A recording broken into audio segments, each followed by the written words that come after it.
उलट हो गई सब तदबीरें, आईनी तरमीम की राह में हायल रुकावटें दूर। हुकूमत ने सियासी बिसात पर नई चाल चलकर मुल्की सियासत में खलबली मचा दी और अपोजिशन बिलखसूस पीटीआई को 420 वोल्टेज का झटका दे दिया। सुप्रीम कोर्ट ने आर्टिकल 63A से मुतालिक फैसला कलअदम करार दे दिया। अदालत उज़्मा ने आर्टिकल 63A की तशरीह केस में नजरसानी दरख्वास्तें मंजूर कर लीं। सुप्रीम कोर्ट के 5 रुकनी बेंच ने आर्टिकल 63A नजरसानी दरख्वास्तों पर मुत्तफिका मगर मुख्तसर फैसला सुना दिया। सुप्रीम कोर्ट के फैसले के बाद मुनहरिफ अरकान पार्लियामेंट का वोट शुमार किया जाएगा। अदालत ने मुनहरिफ अरकान का वोट शुमार न करने की राय कलअदम करार दे दी है। बानी पीटीआई के वकील अली जफर के बेंच की तश्कील पर उठाए एतराज को मुस्तरद कर दिया गया। सुप्रीम कोर्ट ने बानी पीटीआई इमरान खान की वीडियो लिंक पर दलाइल देने की दरख्वास्त भी मुस्तरद कर दी। इमरान खान के वकील बैरिस्टर अली जफर ने अदालती कार्रवाई का बायकॉट किया।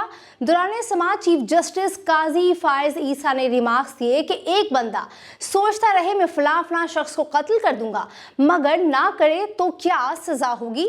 मैं सुर्ख इशारा महज तोड़ने का सोचूं तो क्या मैं चलान हो सकता है। क्या ये तशरीह जमहूरी है? जजेस मुंतखब नहीं होते, इन्हें दायरे इख्तियार में रहना चाहिए। तारीख ये है कि जब मार्शल लॉ लग जाए तो सबसे बड़ा स्टैम्प बन जाता है। बैरिस्टर अली जफर ने दलाइल दिए कि अगर इमरान खान को इजाजत नहीं देंगे तो पेश नहीं होंगे। हुकूमत कुछ तरामीम लाना चाहती है। चीफ जस्टिस ने करार दिया कि आप सियासी गुफ्तगू कर रहे हैं ताकि कल अखबारों में शेख सुर्खियां लगें। अली जफर ने जवाब दिया कि आज भी अखबार की एक सुर्खी है कि आईनी तरमीम 25 अक्टूबर से कबल लाजमी है। अदालत ने रिमार्क से कि हमें इस बात का मालूम नहीं। बैरिस्टर अली जफर ने बताया कि हुकूमत आईनी तरमीम ला रही है और तासुर है कि अदालत हॉर्स ट्रेडिंग की इजाजत देगी। चीफ जस्टिस ने करार दिया कि इस बात पर तौहीन अदालत लगा सकते हैं।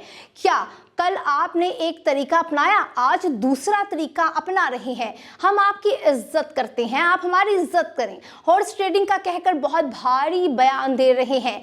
हॉर्स ट्रेडिंग क्या होती है हम बताएं तो आपको शर्मिंदगी होगी। अली जफर ने दलाइल दिए कि आर्टिकल 63A का फैसला हॉर्स ट्रेडिंग को रोकता है। जस्टिस जमाल मंदुखेल ने करार दिया कि अदालत ने 63A पर अपनी राय दी थी, कोई फैसला नहीं। अली जफर ने बताया कि 63A के फैसले में लिखा है कि हॉर्स ट्रेडिंग कैंसर है। चीफ जस्टिस ने रिमार्क से कि गलत अल्फाज इस्तेमाल किए गए हैं। जज सिर्फ ये तय करता है कि कोई चीज आईनी और कानूनी है या नहीं। इस हिसाब से तो पार्टी के खिलाफ वोट देना खुदकुश हमला है।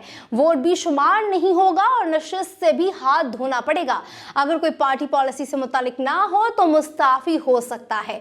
दूसरी जानब सियासी हलकों में ये बात ज़ेरे बहस है कि क्या अब पार्लियामेंट में खुलेआम हॉर्स ट्रेडिंग होगी। एंकर पर्सन काशिफ अब्बासी के मुताबिक मुल्की सियासत में क्या होने वाला है ये सबको मालूम है, सबको नजर आ रहा है। ये रास्ता आईनी तरमीम की तरफ जा रहा है जिसमें तमाम लोग एक छतरी के नीचे आएंगे। मुस्तकबिल में सुप्रीम कोर्ट के फैसले से मुल्की सियासत पर दूरस नताइज मुरतब होंगे। जब तमाम इदारे हुकूमत की कंट्रोल में आएंगे तो फिर बाकी क्या रह जाता है। पार्लियामेंट सुप्रीम जरूर है लेकिन बादशाही निज़ाम नहीं।